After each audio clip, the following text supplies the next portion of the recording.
Uttar Pradesh Chief Minister Yogi Adityanath's first interview after he took over as the Chief Minister, and he said Hindu Rashtra ki avdharana mein kuch galat nahi hai. There is nothing wrong in the concept of a Hindu Rashtra. But he is an elected Chief Minister. He is sworn to defend the constitution of this country, which says India is a socialist, secular, democratic republic. Are these two at loggerheads? The opposition up in arms. Take a look at this report.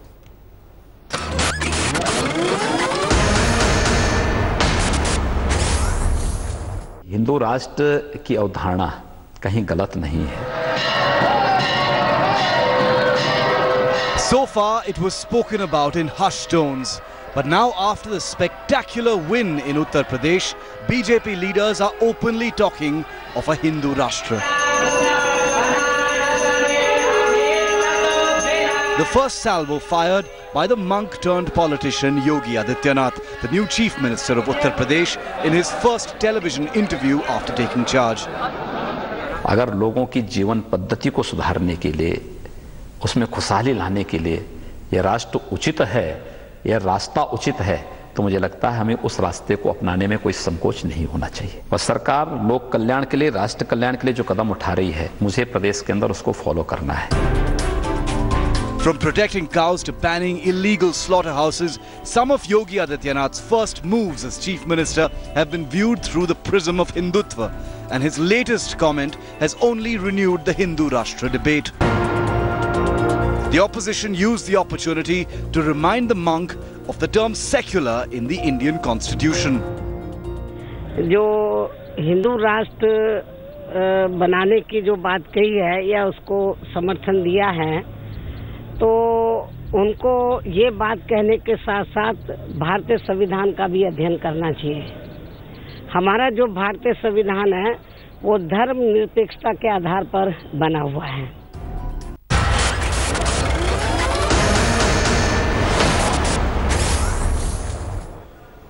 The opposition is up in arms. You heard Mayawati there, but there are others who are saying that a very dangerous precedent is being established and India is moving towards dangerous times.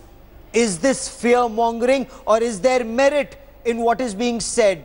Professor Rakesh Sinha is an ideologue of the Rashtriya Swayamsevak Sangh. He joins us from the RSS headquarters in Nagpur. Also with me is Maulana Maqsoodul Hasan Kazmi, chairman of the Imam Council of India. Maulana Sahab, you heard what the Uttar Pradesh Chief Minister said. Are you scared? Do you agree with him? Or do you think what he said goes against the Constitution of India? Look, India, Bharat is already Hindu Rashtra. It since long there was Babri Masjid mercilessly demolished in the breach of Supreme Court when they had filed an affidavit for protection of Babri Masjid. Look at the Dadri killing, innocent Dadri killing, from Dadri killing to Pehlu Khan in Rajasthan. This is what they are trying to establish, what they are trying to do from Hindutva to ultra-violent and parallel terror Hindutva. Okay, let me get Professor Rakesh Sinha. Yes. Let's take this step by step. Professor Rakesh Sinha, violent Hindutva terror is what Maulana Kazmi says, that statements like the one made by Yogi Adityanath embolden the fringe. And whether we saw Dadri and Muhammad Akhlaq last time, it is Pehlu Khan in Alwar this time, sir. And they are also praising the people who are perpetrators. Should I speak? I think the discussion on a Hindu Rashtra, or any discourse on Hindu Rashtra, should not be to such a level that we should discuss what happened to Akhlaq or what happened in Malda. This is an entirely different concept. Hindu Rashtra is anathema to theocratic state. There is a difference between state and the nation. Hindu Rashtra is an adjective of the Indian nation. It is not an objective. So it is not a program. It is not a mission. India is already Hindu Rashtra. There are two reasons for that. One, that India represents a particular civilization and culture. So Indian nation is a representative of a civilization and nation, and the constituency of civilization and nation are three things: intellectual legacy, cultural legacies, and third is a trajectory of civilization. All three elements. No. Just let me complete, Maulana sir. All three elements are should be accepted as a pre-religious status of the nation. This Hindu Rashtra, Ajmer Bilas, who are involved in the Ajmer Bilas, people like Indresh Kumar, Prigya Singh Thakur, Asimanand, they are being saved by the Indian regime under NDA governments. So is this your ultra-Hindutva, ultra-violent Hindutva? This is the mob culture, mob justice and mob rule, sir. And you are trying to have such crime, which is parallel to IS. Hold on. No. To have some patience, I have to absolutely. No, but the point is, Professor Sinha, is that an academic? No. Give me 30 seconds to complete what I was. Okay, you have 30 seconds. You have 30 seconds. Religion and culture are two different dimensions. Mode of worship can be new. Suppose today we start a new mode of worship. That doesn't mean that we are disconnected with the past. Past means culture, civilization, and legacy. So Islam came in India, Christianity came in India, Jews came in India. New religions are in India. There are various religions, multi-religions country, but that doesn't mean that we are disconnected with the culture. Okay. That culture, that contextualization of culture, civilization. Sir, but isn't that very academic? What you're saying is very academic. What is Yogi Adityanath saying? Hindu Rashtra ki avdharana mein, the concept of Hindu Dharm or a Hindu Rashtra, there's nothing wrong in it. But is that emboldening the fringe? That's point one. And point two, are we an India first nation or are we a Hindu first nation, Professor Sinha? I'm telling you, the Muslims who constitute 14%, they are not ready to accept the constitutional provision of Uniform Civil Code. They say that they have the personal law. Who is disavowing the constitution? We Hindu Rashtra means Uniform Civil Code. We Hindu Rashtra means there is one criminal code. We Hindu Rashtra means there is no non-discriminatory. We have to our constitution. Our constitution has guaranteed us to profess or to practice religion, sir. So it is not against constitution when we practice our religion, and you as well. So tell me this, is there merit in what Professor Rakesh Sinha says? He's saying if you swear by the constitution even when it comes to your personal laws. Let the constitution decide, let there be uniform civil code. No, my constitution has given me guarantee to profess my religion. So what is the illegality? What is against constitution there? Okay. So what is also being said, Uniform Civil Code, they have not come so far with the blueprint of Uniform Civil Code. Okay, no, but let me come back. Why are you fooling the nation on the why are you protesting when the Prime Minister says Sabka Saath, Sabka Vikas? The Chief Minister of Uttar Pradesh says I am only going to pursue whatever the Prime Minister says. I am following in his path, whether it's Rashtra Kalyan or Lok Kalyan, benefit of people or benefit of nation. So if it's Sabka Saath, Sabka Vikas, why are you worried? No, where is Sabka Saath, Sabka Vikas? Yogi Adityanath, before becoming Chief Minister, he several times after becoming Chief Minister. He should first apologize for the words like. He should first apologize for the words like. एक हिंदू के बदले में 10-10 मुसलमान लड़कियों को उठा लेंगे, एक मुसलमान के बदले में 100 मुसलमान, एक हिंदू के बदले में 100 मुसलमानों को मारेंगे. Professor Sinha, respond to this. So when you talk of statements like what Maulana Kazmi is saying, and also the fact when a Chief Minister says or talks of a Hindu Rashtra, there is fear in the air and it leads to emboldening the fringe, sir. Now look, when we discuss the Hindu Rashtra, we are not discussing the law and order problem or the polemics. We are discussing a very serious concept that is historical.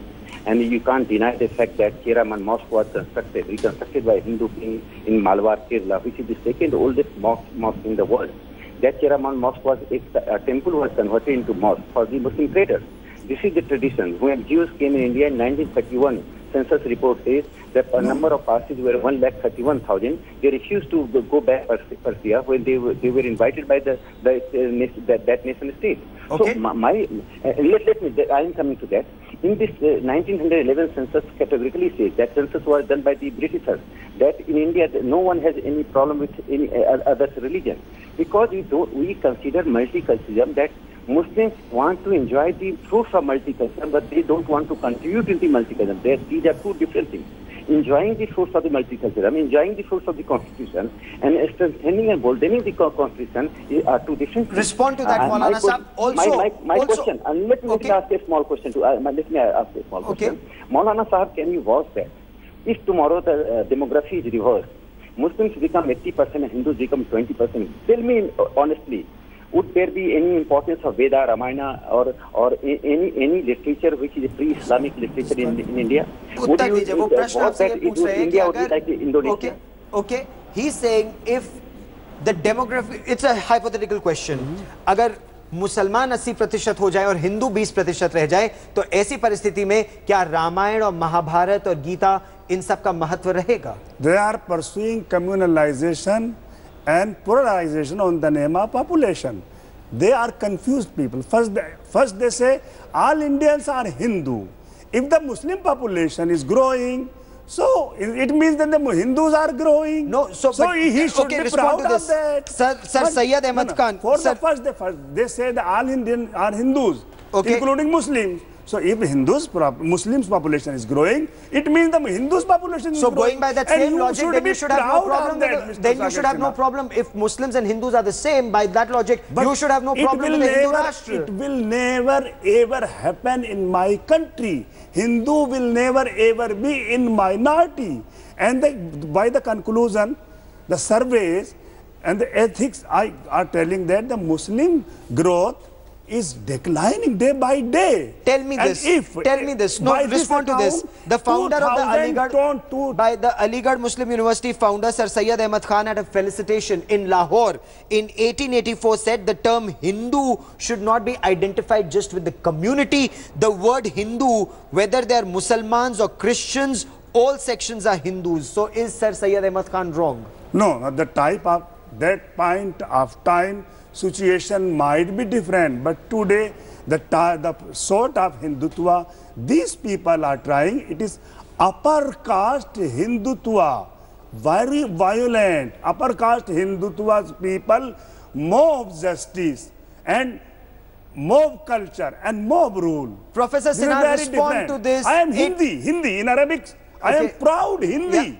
Yeah, wherever we travel across the Arab world, I am not Hindu is a religion. We're called Al-Hindi. But respond to that, Professor Sinha. Look, I told you that Hindu Rashtra is a non-theocratic, non-discriminatory.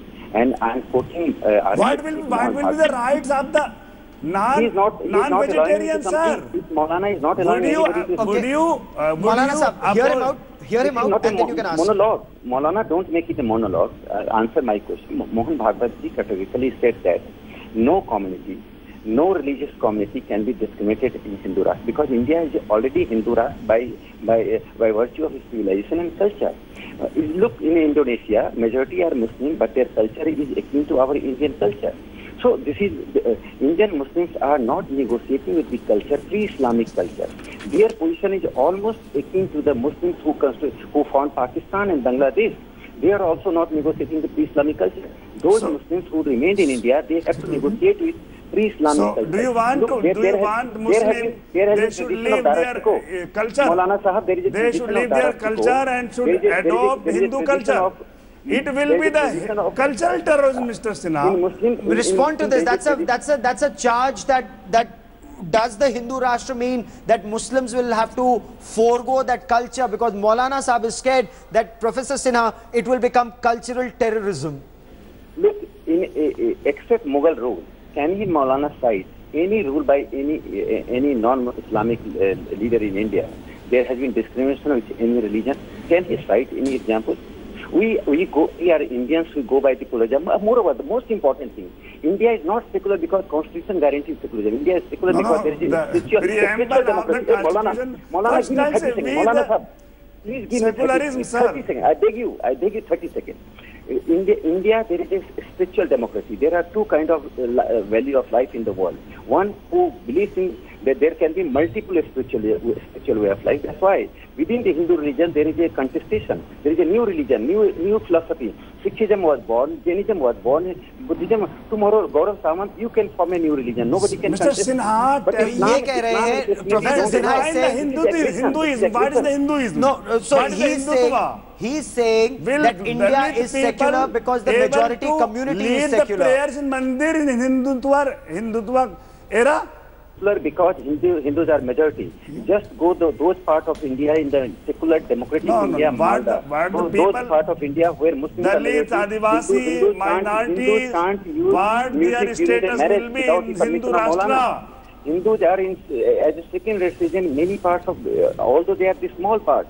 This is a tendency of the Muslim leadership. They are not allowing their Muslim masses to get negotiated with the local indigenous culture, civilization, intellectual legacy. And moreover, Jawaharlal Nehru is a very fundamental question. On 24th January 1948, in Aligarh Muslim University convocation, are you sharers in the sharers of the cultural legacy? नहीं, लेकिन एक बात बताइए, you know, Maulana Sahab has a point when he says, will I as a Muslim, will Maulana Sahab as a Muslim have the right to practice his religion if India is a Hindu Rashtra? Will he have all the rights of a citizen if he is a minority in a Hindu Rashtra? These are his fears. I'm trying to convince Maulana Sahab. Non-vegetarian will have their rights. Hindu nation is two Non-vegetarians will have their rights. And the people who eat cow in Goa, Hindus are not theocratic by nature. Hindus are not theocratic by nature. There will be no space for minorities, for Adivasis in your Hindu Rashtra. Professor Sinha, in 2015 November, Prime Minister Narendra Modi in Parliament, this was this two-day debate, discussion on commemorating the Constitution of India. He said, India first is our only religion, Constitution is the only holy book. So who do people believe, Prime Minister Narendra Modi or Chief Minister Yogi Adityanath, sir? No, neither Prime Minister nor Yogi Adityanath are wrong, because the term and very term of Hindu is not a religious, we are using in a cultural civilization connotation. That's why all Indians who are born, as Mohan Bhagwat said, all Indians are Hindus in the cultural. So where is the question of the population growing, sir? अच्छा, मुझे ये बताइए मौलाना साहब, this question comes, let me answer this question. This is very fundamental question. This question comes when you separate yourself from the cultural negotiation. You believe in ghettoization. You want a separate minority institution. You want that you should be not be part of the mainstream. Why don't you celebrate in the Veda, Mahabharata and Rama and Krishna? Because they are part of many Muslims have celebrated. It is not that you consider them God. You don't that you have to worship them. You accept them as a national figure, as icons. Rama is a Purushottam. You can accept that. So it's a matter of Ramayana is for Purushottam for us, for you. He is respected for us. But you are telling me you are giving citizenship for the Hindu who are migrating from Bangladesh and Pakistan and not other communities. लेकिन एक बात बताइए मौलाना साहब, I want to come to you on the tenets of, you know, okay, stay with me for a moment, Professor Sinha.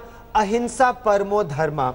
Matlab in India, we say these are things that we stand by, right? Whether you're a Hindu or a Muslim, yes, Ahimsa Parmo Dharma, Sarv Dharm Sambhav, Vasudhaiv Kutumbakam.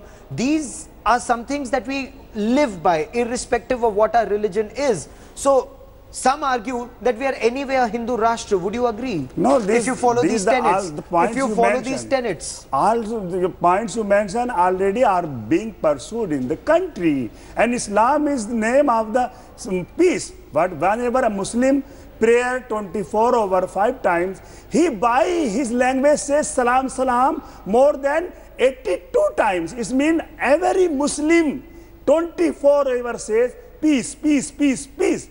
By that meaning, the most peaceful religion in the country, in the world is Islam. Okay, tell me this, the moment somebody says Hindu Rashtra, does that scare you? Does that scare the minorities? Yes, because in Hindu Rashtra, this is the fears of Hindu Rashtra, because their Hindu Rashtra will be a parallel to violence, okay, a parallel to the ISIS version of Hindutva. I will very candidly Okay, respond to this, Professor Sinha. Closing comments to you. Many say that India is secular. Our neighbor Pakistan is a Islamic republic. It's an Islamic republic, and we are seeing the situation in Pakistan. Many critics would say that, you know, by talking about a Hindu Rashtra, we'll become a Hindu Pakistan. That's the criticism. No. Look, it was Islamic aggression before in 40 that led to the partition of the country. And when the Constituent Assembly was deliberating, 90% members were Hindus. They deliberated, they accepted the non-theocratic state. This is the position. Nobody in the country rejected that, because we know that India is not secular because Constitution guarantees, because Constituent Assembly debates, because by tradition, by our virtue, by our character, by our temperament, by our history, we are secular. And India is secularism and democracy are guaranteed only when Hindus are in majority. And I don't make a binary between Hindus and Muslim or Hindus or Christian. I have the only expectation that remaining firm on their mode of worship, they have to accept the cultural legacy, intellectual legacy. Okay, we've got you both sides of the debate. I have run out of time on this debate, but I've got you both sides of the debate. But today's democracy should focus not remain on Sabka Saath and Sabka Vikas and not on Hindu Rashtra. I leave our viewers to take a call on the other side of a quick break. It's the good news story. It's the story of a soldier from Kerala who's won many hearts. Now take you to Srinagar. There is a flood alert. The Jhelum is dangerously close to the danger mark, and at this point of time, several areas have already been flooded in both Central and South Kashmir. The images that you see on your television screen, the Indian Army rescuing 10 children. They were trapped in this sudden floods. The army went in and rescued them. Rescue operations have been carried out both in Baramulla and in Kulgam, so both in parts of North Kashmir and in parts of South Kashmir and in Central Kashmir, flood relief operations underway. There is an alert that has been sounded for those living very close to the banks of the Jhelum River. The army helicopters were also out through the day today. What's remarkable is the fact that those who call stone pelters nationalists were all missing. It's the army that was rescuing people. Take a look at what's happening on ground. The separatists who issue the Hartal calendar, the stone pelters, they've all disappeared. It's the army, the CRPF and the Jammu and Kashmir police that's rescuing people in Jammu and Kashmir. Once again in the Kashmir Valley, it's the men and women in uniform who are already out there to help the people. But that's just one story. Let me now get you another story of a soldier from Kerala who's won many hearts in Manipur.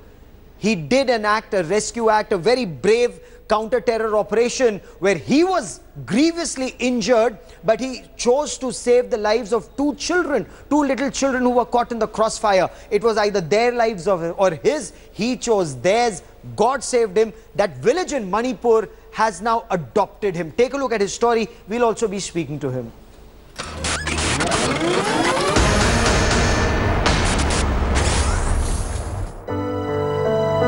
For Shaurya Chakra awardee Colonel DPK Pillai, this moment is the soldier's real medal, winning the hearts and minds of his countrymen and women, citizens who he is meant to serve and protect.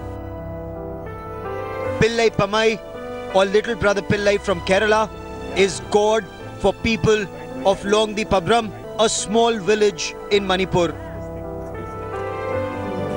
These tears flow as the brave soldier and the entire village remember the night of January 25th, 1994, when he lay bleeding. He'd been shot in the chest, arms, abdomen and feet. 23 years, that one moment when this soldier stared fearlessly at death, yet saved the lives of two young children injured in the crossfire. Both are now grown up. While waiting for a helicopter to rescue him, the brave young officer spotted two children who'd been shot at and injured and decided to put their safety first. He is the one who replaced our traditional warriors. I want to give him the title Malant, which means the person who safeguard, the person who defend, the person who promote the village. Then a young platoon commander of the 8th Battalion of the Guards Regiment, Pillai suffered grievous injuries during a 3-hour-long gun battle with the NSC and IM insurgents. The 26-year-old took bullets in the chest and arms, suffered a fracture in the spine, and a grenade exploded right over his foot before he fell unconscious. The hero has touched hundreds of lives, not just these 2 children. He even moved the NSC and IM insurgents to lay down their arms. The Braveheart is now a solar soldier, carrying solar lights for every home of the village. 100 of those sponsored by the Assam Rifles. A grateful village has now adopted their savior, offering him 100 acres of land, which he turned down. This soldier says he needs no land, only some place in their hearts. Bureau Report, India Today. An army colonel from Kerala, a villager in Manipur, and that too not in capital Imphal but back of beyond. Joining me now on the broadcast is Colonel DPK Pillai, or if I may say, Pillai Pamai. How do you get this name, Colonel Pillai Pamai? The villagers adopted me as one of their own when I went back there after many years. The headman conferred this title as his younger brother. The younger brother. Now, Pamai is actually the surname of people in that village. Yeah, exactly. They're this is that Jelarong belt. These are the Rongmai, Liangmai, and Zemai Nagas. So these are the Rongmais. Okay. What was the experience like? It was in 1994 as a young captain. You were there in that village and a very hostile operation. You were shot at. So you were shot in the chest, in the arm, grenade injuries in the back. Just describe to us, what was it like? What was happening? It was like the army had pulled out, and there was we had to get inside back and re-establish control there. It was 94, and these areas were all taken over by hostiles. And there was a news that they were planning to blow up a bridge and a communication tower. So I was supposed to hunt them down and track them. I managed to do that and landed up in the right village. Broke into the house, got a burst of AK-47 on my right side. Then he corrected himself, got it on my chest. Then he threw a grenade at me. Because we had entered the house, the grenade was absorbed by the door that had come off the hinges. Only a portion of my leg was blown off. And then he came and hit me with his rifle butt on my spine. So, God's grace, I was still alive. And in this crossfire, 2 little children were also injured and grievously injured. So, the helicopter could have either taken you or the children, and you decided the children should go.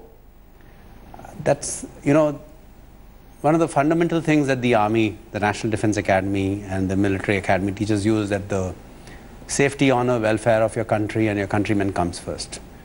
So there's no way as a soldier I could make a moral distinction between my own life and that of a child. I knew that there was a liability for me to, I may lose my life trying to defend the ideals of my country.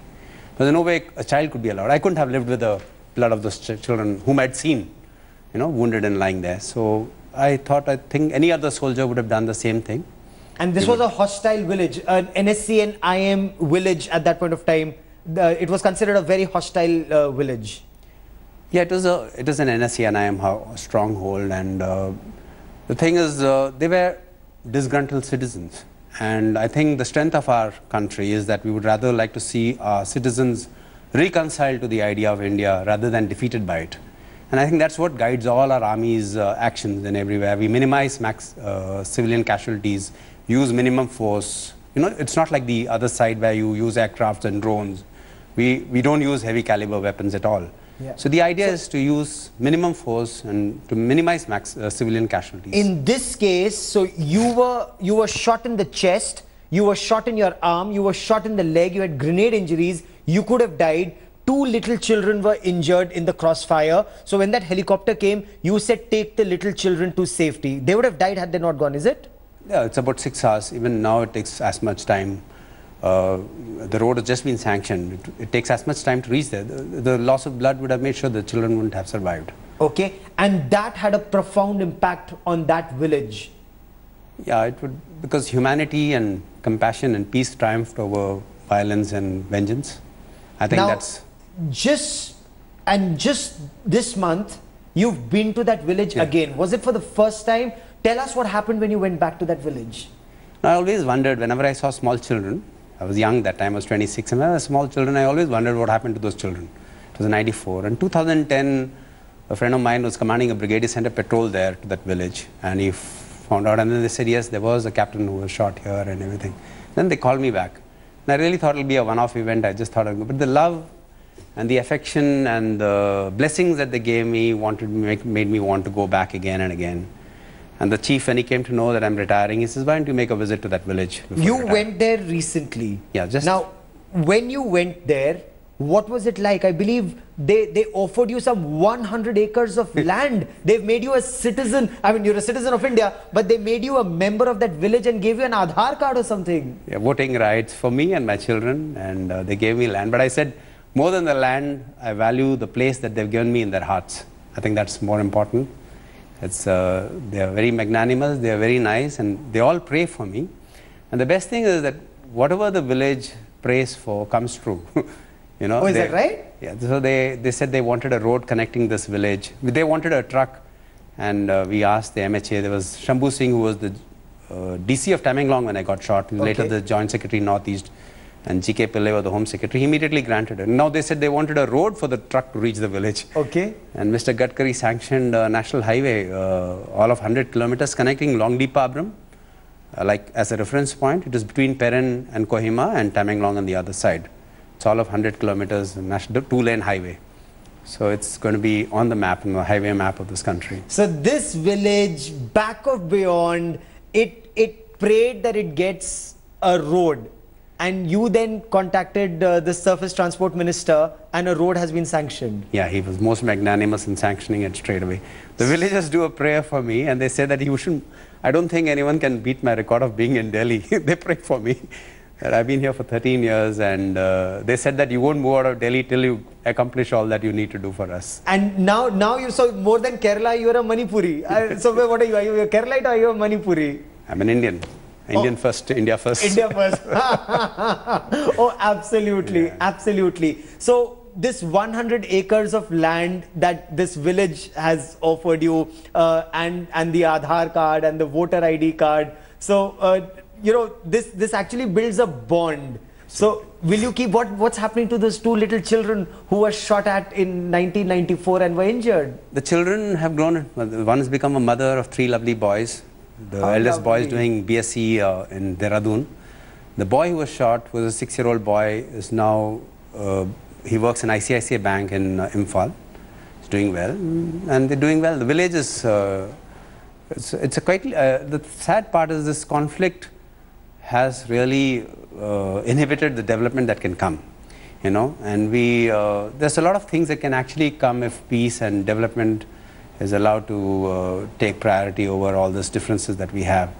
There's so much of potential in these villages and these villages. Manipur is like a beautiful state. It is. It indeed is divided beautiful. Like it's one of the largest violence, longest lasting differences that are going on there. Yes. So I think we must understand the power of and the strength of our own democracy. Like I told you, our Indian state would like to see the people reconciled to the idea of India, rather than defeated by it. Oh, absolutely, absolutely. So this village, which at one point of time was considered rather hostile, what's it like now?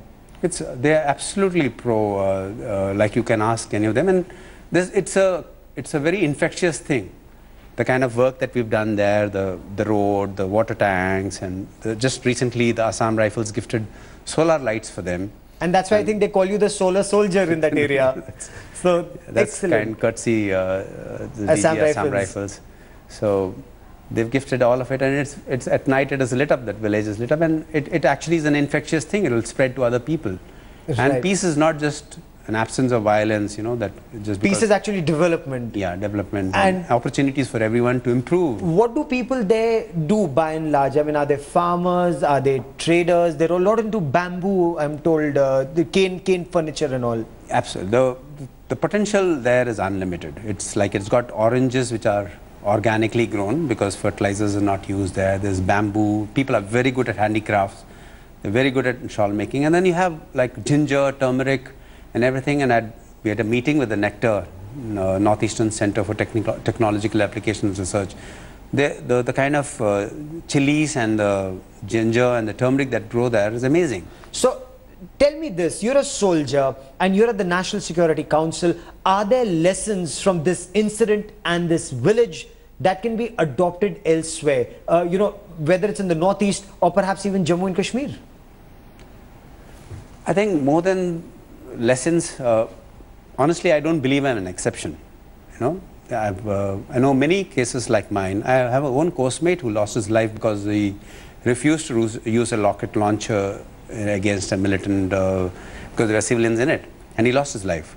So I'm not an exception. The government of India, the army particularly, believes in minimizing civilian casualties, and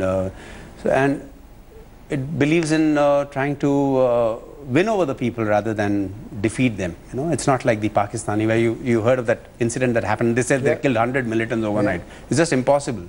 Either they knew the addresses of all those guys or it's impossible to get. No, or they gave collective punishment. They brought down malls and markets. And, so this is not the case in our country.